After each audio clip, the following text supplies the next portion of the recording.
పితా పుత్ర పవిత్ర ఆత్మనామమున ఆమేన్. ప్రభువు మీతో ఉండునుగాక. పునీత మత్తయి గారు రాసిన పవిత్ర సువిశేషములోని భాగము 5వ అధ్యాయము 14వ వచనము నుంచి 16వ వచనం వరకు. మీరు లోకమునకు వెలుగై ఉన్నారు. కొండపై కట్టబడిన పట్టణము మరుగై ఉండజాలదు. ఇంటనున్న వారికి అందరికీ వెలుగునిచ్చుటకై దీపమును వెలిగించి దీపస్తంభము పైననే ఉంచెదరు, కానీ కొంచెము క్రింద ఉంచరు కదా. ప్రజలు మీ సత్కార్యములను చూచి పరలోకమందున్న మీ తండ్రిని సన్నుతించుటకు మీ వెలుగును వారి ఎదుట ప్రకాశింపనిండు. ఇది క్రీస్తు సువిశేషము.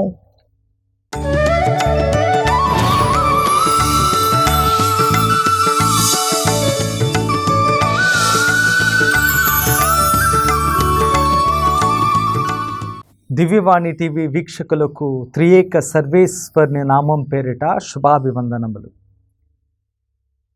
క్రీస్తునాథుని యందు ప్రేమ కలిగినటువంటి సహోదరి సహోదరులారా, 1170వ సంవత్సరంలో జన్మించి 1203వ సంవత్సరంలో గురువుగా అభిషేకింపబడి 1206వ సంవత్సరంలో మారు మనస్సు పొందినటువంటి స్త్రీల కోసం ఒక ప్రత్యేకమైనటువంటి సభను స్థాపించి 1215వ సంవత్సరంలో ఆర్డర్ ఆఫ్ ప్రీచర్స్ అనేటువంటి డొమినికన్ సభను గురువులకు స్థాపించి అనారోగ్యము చేత 1221వ సంవత్సరంలో మరణించినటువంటి పునీతుల గురించి ఈరోజు తల్లి తిరుసభ మనందరినీ ధ్యానం చేయమని మనందరినీ ఆహ్వానిస్తూ ఉన్నది. ఆ పునీతుడు ఎవరో కాదు, ఆయన జీవిస్తూ ఉన్నటువంటి సమయంలో చెలరేగినటువంటి దుర్బోధను విచ్ఛిన్నం చేస్తూ కథోలిక విశ్వాసాన్ని బలంగా చాటినటువంటి పూజ్యులు, గురువులు, పునీతులు పునీత డొమినిక్ గారు. ఈరోజు ఆయన స్మరణను చేసుకుంటున్నటువంటి మనము ఆయన జీవితాన్ని ధ్యానం చేసుకుంటూ ఆ జీవితం ద్వారా ఎటువంటి పాఠాలను నేర్చుకోవాలో అనేటువంటి చిన్న ఆలోచన చేద్దాం. ప్రియ సహోదరి సహోదరులారా, వారి యొక్క అమ్మగారు గర్భంతో ఉన్నటువంటి సమయంలో ఆమె ఒక కలను కంటూ ఉన్నదట. ఏంటండి ఈ కళ అంటే, అకస్మాత్తుగా ఆమె కడుపులో నుంచి ఒక వేట కుక్క బయటకు వచ్చి ప్రపంచమంతా పరిగెడుతూ ఈ యొక్క నోటిలో ఒక కాగడాన్ని ధరించి తను వెళ్ళినటువంటి చోటంతా కూడా ఆ యొక్క ప్రాంతాన్ని కాలుస్తూ ప్రపంచమంతా కూడా నిప్పుతో అగ్నితో కాల్చినటువంటి వైనాన్ని తను ఆ కళలో చూస్తూ ఉన్నదట. కొన్ని సంవత్సరాల తర్వాత పునీత డొమినిక్ గారు పెద్దై ఆ యొక్క లోకాన్ని దేవుని యొక్క వాక్కు అనేటువంటి అగ్నితో కాల్చినటువంటి విధానాన్ని ఆ యొక్క తల్లి కనులారా చూస్తూ ఉన్నదట. ప్రియ సహోదరి సహోదరులారా, ఈరోజు ఆ పునీతుని యొక్క జీవితంలో తను పాటించినటువంటి 3 సుగుణాలను మీ అందరికీ కూడా తెలియచేయటానికి చిన్న ప్రయత్నం చేస్తాం. 1, ప్రేమ సాయం అనేటువంటిది కేవలం మనం బోధించేటువంటి మాట్లాడేటువంటి మాటల్లో కాకుండా అది చేతలలో చూపించబడాలి అనేటువంటి సత్యాన్ని తను బలంగా నమ్మినటువంటి వాడు. ఆయన గొప్ప ప్రసంగికుడిగా మారకముందు ఒక సాధారణమైనటువంటి విద్యార్థిగా విద్యను అభ్యసిస్తూ ఉన్నటువంటి సమయంలో ఆ ప్రాంతంలో ఒక కరువు దాపరిస్తూ ఉన్నదట. ప్రజలందరూ కూడా ఈ యొక్క కరువులో ఆకలితో బాధపడుతూ ఉన్నటువంటి సమయంలో దాన్ని చూడలేక అప్పుడు వారు చదువుకుంటున్నటువంటి ధర్మశాస్త్ర గ్రంథాలను, అవి చాలా ప్రాముఖ్యమైనటువంటివి, చాలా అరుదైనటువంటివి, చాలా ఖరీదైనటువంటివి, జంతు చర్మం మీద లిఖింపబడుతూ చాలా తక్కువ మంది దగ్గర ఉన్నటువంటి ధర్మశాస్త్ర గ్రంథాలు. ప్రియ సహోదరి సహోదరులారా, ఆ ప్రజల ఆకలి తీర్చడానికట ఈయన ఆ యొక్క ధర్మశాస్త్ర గ్రంథాలను తీసుకొని వెళ్ళి ఉన్నతమైనటువంటి వాళ్లకు వాటిని అమ్ముతూ డబ్బులను తీసుకొని వచ్చి ప్రజలకు దానం చేస్తూ ఉన్నాడట. ఇది చూసినటువంటి పెద్దలు వచ్చి ఆయనను ఖండిస్తూ ఎందుకు ఈ రకంగా చేశావు అనేటువంటి మాట అడిగినప్పుడు ఆయన ఇచ్చినటువంటి సమాధానం, ప్రియ సహోదరి సహోదరులారా, జీవముతో ఉన్నటువంటి మనుషులు ఆకలితో బాధపడుతూ మృత్యువాతకు గురవుతున్నటువంటి సమయంలో దాన్ని చూస్తూ కూడా మరణించినటువంటి జంతువుల యొక్క చర్మంపై రచించినటువంటి దాని నుంచి నేను చదువుతూ నా కాలాన్ని గడపలేను అనేటువంటి మాటను తెలియచేస్తూ ఉన్నాడట. ప్రియ సహోదరి సహోదరులారా, సత్యం అనేటువంటిది, ప్రేమ, సాయము అనేటువంటి సత్యాలు కేవలము మాటల్లో కాదు, అవి అవసరమైనప్పుడు నీ కంటి ముందు అవి చేయవలసి వచ్చినప్పుడు అవి కేవలము మన నోటి నుంచి జాలువారేటువంటి మాటలలాగా కాకుండా మన చేతులలో చూపించబడేటువంటి సత్యాలుగా మారుతూ ఉండాలట. ఇది డొమినిక్ గారు బలంగా నమ్మినటువంటి సిద్ధాంతం. ప్రియ సహోదరి సహోదరులారా, ఇక ఆయన నమ్మినటువంటి రెండవ బలమైనటువంటి సిద్ధాంతం ఏమిటి అంటే, సత్యం అనేటువంటిది ఎప్పుడూ కూడా అరుపులతో కాదు, కేకలతో కాదు, కోపముతో కాదు, పగతో ప్రతీకారాలతో కాదు, ఒకరి మీద విద్వేషముతో కాదు, సత్యం అనేటువంటిది ఎప్పుడూ కూడా ప్రేమతో ప్రకటింపబడాలి. సౌమ్యమైనటువంటి భాషలో, అర్థమయ్యేటువంటి విధానంలో, ఎదుట మనిషి మనస్సును తాకేటువంటి విధానంలో, ధర్మశాస్త్ర పూర్తి అవగాహనతో ఈ యొక్క సత్యము ప్రకటింపబడాలి అని బలంగా నమ్మినటువంటి వాడు ఈ డొమినిక్ గారు. ప్రియ సహోదరి సహోదరులారా, ఆయన జీవిస్తున్నటువంటి సమయంలో నేను ముందే చెప్పినటువంటి విధంగా ఆ సమయంలో ఒక దుర్బోధ ప్రారంభమవుతూ ఉన్నది. ఈ క్రైస్తత్వంలోనే అంతర్యుద్ధం మొదలైందట. కొంతమంది ప్రజలు ఈ యొక్క దుర్బోధన చేయటం ప్రారంభించారు. ఈ యొక్క దుర్బోధకు ఉన్నటువంటి పేరు ఏంటంటే కథోలిజం. ఈ యొక్క దుర్బోధను ఆల్బిజెన్షియనిజం అంటూ ఉండేవారు. వీరు నమ్మినటువంటి సిద్ధాంతం ఏంటి అంటే, ఈ లోకంలో మనకు కనపడేటువంటి యొక్క శారీరకమైనటువంటి ఈ దుర్బోధ యొక్క భావజాలం ఏంటి అంటే, ఈ ప్రపంచం చెడ్డది, శరీరముతో ఉన్నటువంటి ఈ మానవుడు కానీ మానవ జీవితం కానీ చెడ్డది అనేటువంటి దానిని బలంగా నమ్ముతూ ఉండేవాళ్ళు.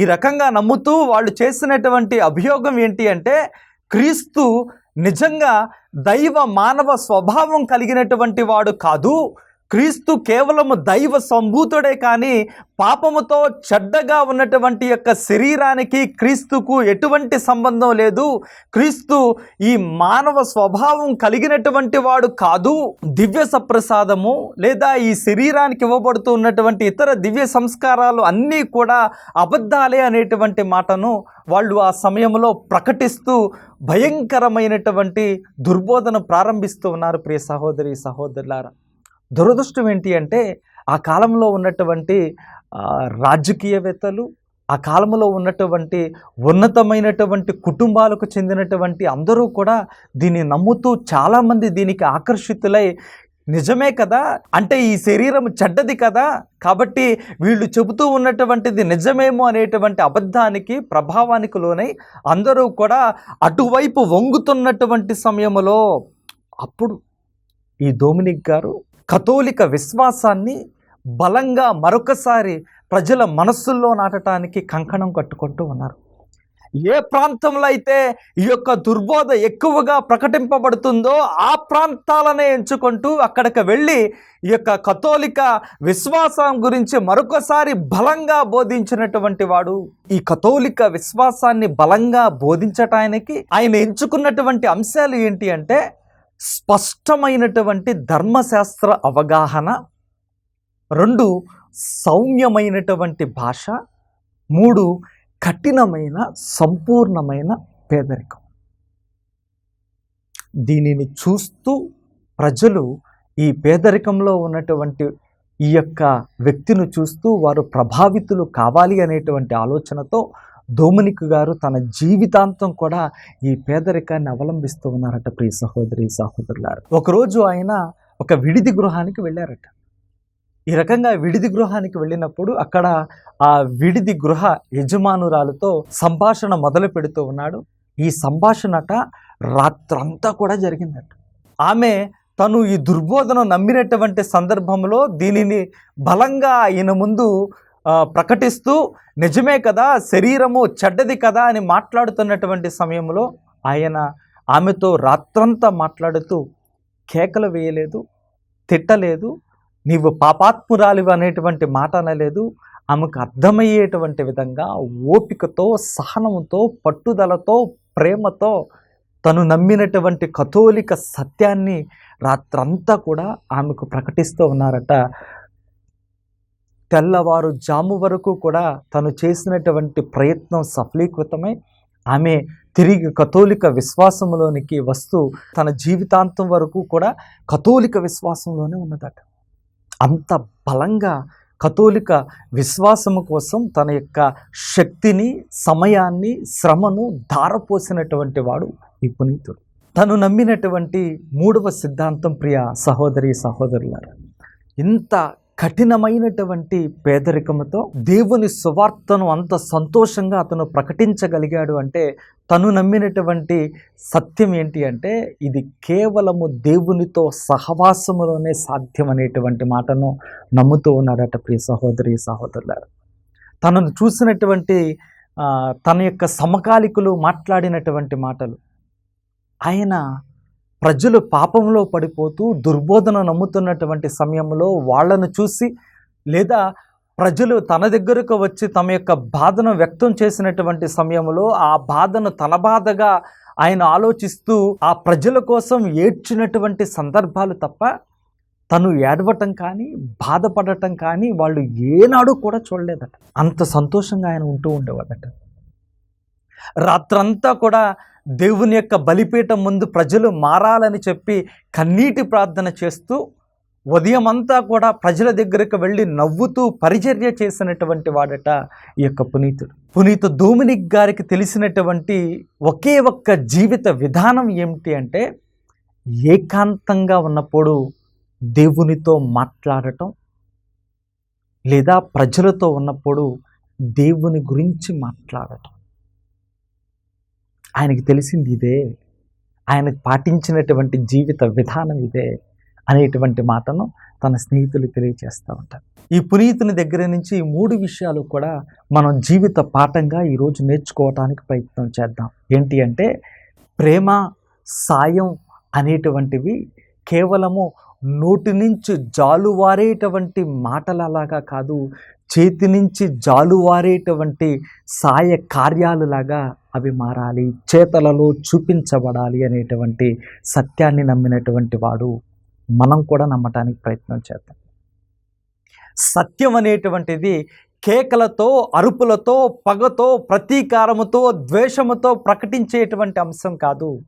సత్యం అనేటువంటిది ప్రేమతో ప్రకటించవలసినటువంటి అంశం. మూడవది, ఆయన నమ్మినటువంటి జీవిత సిద్ధాంతం ఏకాంతంగా ఉన్నప్పుడు దేవునితో మాట్లాడటం నేర్చుకో.